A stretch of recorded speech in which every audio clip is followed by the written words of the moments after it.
പൈസ എത്തിയല്ലോ. ഇവിടെ ഒരാൾ രാവിലെ തുടങ്ങി കാത്തിരിക്കുകയായിരുന്നു. വീട്ടിൽ നിന്ന് ഇറങ്ങാൻ ഇച്ചിരി ലേറ്റായി പോയി. വാ, നമുക്ക് അകത്തേക്ക് ഇരിക്കാം.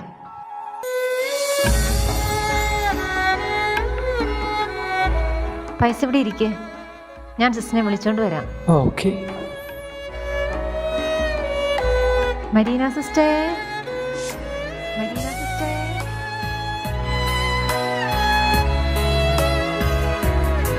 പ്ലാസ്റ്റിക്.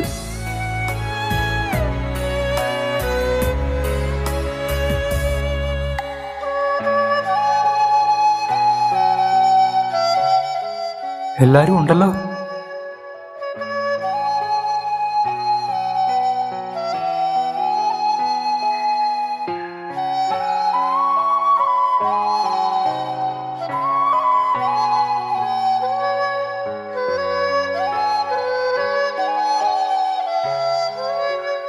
ഓ, ഇവൻ എവിടെയാണ്?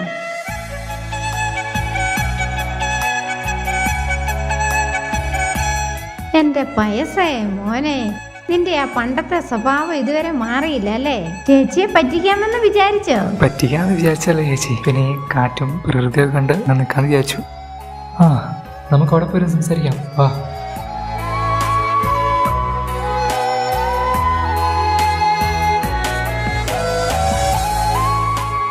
എടാ മോനെ, എന്നാണ്ട് വിശേഷം? വീട്ടിലെല്ലാരും സുഖമായിരിക്കുന്നോ? സുഖം, എല്ലാരും സന്തോഷമായിട്ടിരിക്കുന്നു. ചേച്ചിക്ക് സുഖമല്ലേ? എനിക്ക് സുഖം തന്നെ. അല്ല, ഇന്ന് ഞായറാഴ്ചയല്ലേ? മോൻ പള്ളിയിൽ പോയിട്ടാണോ വന്നത്? ഞായറാഴ്ച കുർബാനയോ? എന്നെ പോണ നല്ല പിള്ളേർ ഞായറാഴ്ച കുർബാന ആവശ്യമുണ്ടോ ചേച്ചി? എൻ്റെ ദൈവമേ, ഞായറാഴ്ച കുർബാനയ്ക്ക് പോയില്ലെന്നോ? ഒരു കാര്യം ചെയ്യ. ഇപ്പോൾ സമയം 3:45 ഉള്ളൂ. 4 മണിക്ക് കുർബാനയുണ്ട്. നീ പോയി കുർബാനയ്ക്ക് കൂടിയിട്ട് വാ. എന്നിട്ട് നമുക്ക് ബാക്കി വിശേഷം പറയാം. സമയം 3:45 ഉള്ളൂ. 4 മണിക്കല്ലേ കുർബാന? ഇനിയും 10 മിനിറ്റ് ഉണ്ട്. അതിനു മുമ്പ് എനിക്കൊരു കാര്യം ചോദിക്കാനുണ്ട്. എന്നിട്ട് മതി കുർബാന. ചേച്ചി ഉത്തരം പറയണം. നീതിമാനും കരുണാനിധിയും നമ്മുടെ ഈ മനുഷ്യർക്ക് നന്മ മാത്രം ആഗ്രഹിക്കുന്ന ദൈവം എന്തുകൊണ്ടാണ് ഈ ലോകത്തിൽ കഷ്ടപ്പാടും ദുരിതവും രോഗവും മരണവുമെല്ലാം അനുവദിക്കുന്നത്? ചേച്ചി പറ, എന്തുകൊണ്ടാണ്? എൻ്റെ മോനെ, അമ്മയുടെ ഉദരത്തിൽ നമ്മൾ ജനിക്കുന്നതിന് മുമ്പ് തന്നെ ദൈവം നമുക്കൊരു ദൗത്യം ഏൽപ്പിച്ചു തന്നിട്ടുണ്ട്. ആ ദൗത്യത്തിൻ്റെ ഭാഗമാണ് ഈ രോഗങ്ങളും വേദനയും കഷ്ടപ്പാടുമൊക്കെ. അതിനെ അങ്ങനെ അങ്ങ് കണ്ടാൽ മതിയെന്നേ. ഒന്ന് പോ ചേച്ചി. ചേച്ചിയുടെ ഒരു തിയോളജി. അങ്ങനെയെങ്കിൽ പ്രഗ്നൻസിയുടെ 3-ാം മാസത്തിൽ അബോഷനായി പോയ എൻ്റെ കുഞ്ഞിൻ്റെ ദൗത്യം എന്തായിരുന്നു? അതിനെക്കുറിച്ച് ചേച്ചി ഒന്ന് പറ. ചേച്ചിക്ക് ഇതിന് ഉത്തരവില്ലെന്നറിയാം. ഞാനിനി ഇരിക്കുന്നില്ല. ഇനി ഇരുന്ന് ഇതിനെക്കുറിച്ച് ആലോചിച്ചാൽ എൻ്റെ തലയ്ക്ക് ഭ്രാന്ത് പിടിക്കും. പിന്നെ ചേച്ചി പറഞ്ഞത് കേട്ടില്ലെന്ന് വേണ്ട. കുർബാനയ്ക്ക് പോയേക്കാം. മോനെ പൈസ, ചേച്ചിക്ക് ഉത്തരമില്ലാഞ്ഞിട്ടല്ല. ഇതിൻ്റെ ഉത്തരം ചേച്ചി പറയത്തില്ല. ഒരു ദിവസം മോൻ തന്നെ അതിന് ഉത്തരം പറയും.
മോനെ പൈസേ, നീ ഉറങ്ങിയിട്ട് കുറേ ദിവസങ്ങളായി അല്ലേ?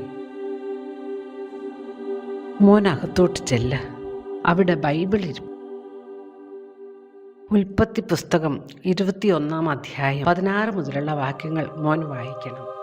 മോൻ്റെ പ്രശ്നത്തിന് ഉത്തരം അതിലുണ്ട്.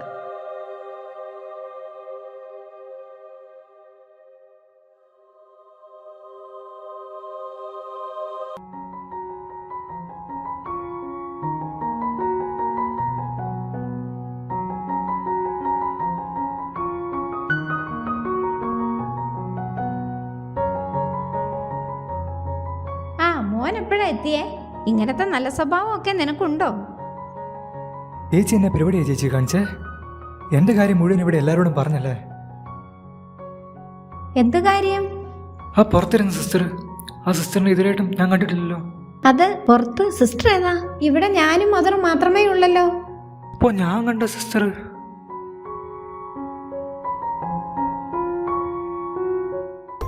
ഇവിടെ? ശേ, ഞാനിപ്പോ കണ്ടതാണല്ലോ. അകത്ത് പോയി വചനം വായിക്കാൻ പറഞ്ഞിട്ട് ആളിതെവിടെ പോയി? അകത്തിരിക്കാനോ വചനം വായിക്കാനോ? സിസ്റ്ററോ? നീ ഇതെന്തൊക്കെയായി പറയുന്നേ? അല്ല ചേച്ചി, ഞാൻ കണ്ടതാ, ഇവിടെ ഇരിപ്പുണ്ടായിരുന്നു. ചേച്ചി, അന്ന് ഞാൻ ഇവിടുന്ന് പോയ പിന്നെ എനിക്ക് ഉറങ്ങാനേ പറ്റിയിട്ടില്ല. കണ്ണടയ്ക്കുമ്പോഴും എല്ലാ സമയത്തും ഓരോ കുഞ്ഞുങ്ങളുടെ കരച്ചിൽ ചെവിയിലിങ്ങനെ മുഴങ്ങുക. അത് പറയാൻ വേണ്ട ഞാനിങ്ങോട്ട് വന്നേ. പക്ഷേ